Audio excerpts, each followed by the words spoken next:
Lain pasyente na po ni taga-asa ka ni sir. Malapong. Taga Malapong, diniro rin ka dahil. Kalkalon, sa pinit. Sampinit. Sa pinit ni si sir.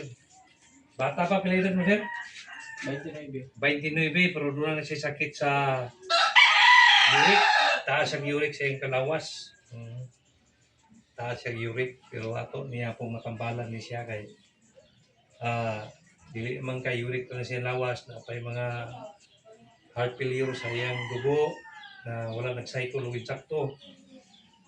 Tungkol sa iyang kaugalingong ibatit, tungkol sa hangin nga naghan, kalawas, o taas ang uric.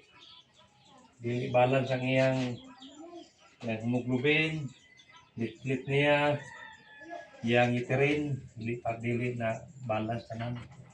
Muna siya nga itawag ng unbalance ang circulate sa dugo. Muna ato ning balance para mulian. Ato po ni siyang ipatik sa herbal. Herbal ra maging atong mahatag nila ni para siya mulian. Ayang ipatik. Daw ampo lang ta sa Ginoo sir.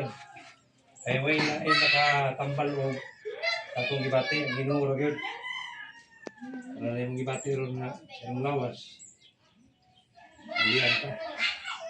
Di po ka magpadalag dito sa mga kana mga problema naman ay na naguna-una na. Kaya kung imo nang hunaon, makadipres mo sa galingon. At least, balingaw ka na may trabaho. Maguang to nga Kaysa ka naman kuyo ay. Maguang to nga sa... Maguang sa katong asawa rin.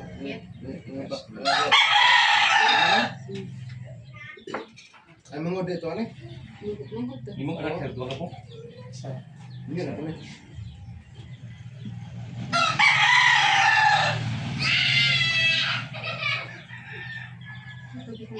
Hindi ko asawa. Usang isa mo abroad. Okay lang sinabutan ninyo doon. Abroad. Yan sir no. Ayun na kung wala sir. Unawan niyo ang itong kaugmaon. Na ipangandoy niya. Nasa imong pangandoy. Na imong mama, na imong papa. Mura na imong unaon. Imong anak. Ayun ang una-una ng mga para ma-depress ang imong kawalingon. Nga lang. Yan po sa Ginoo, tanan kay hinanan man ang kinabuhi sir, doon na may mga kinabuhi nga mga katalagman ba nga hindi na tumapugngan nga mga po sa itong kinabuhi na ay mga sakit, na apoy sakit sa puso tanang sakit, mabot ato na lang ang tagapon, yan po sa Ginoo na muli ang siya mawala siya rin may magkapatampal niya na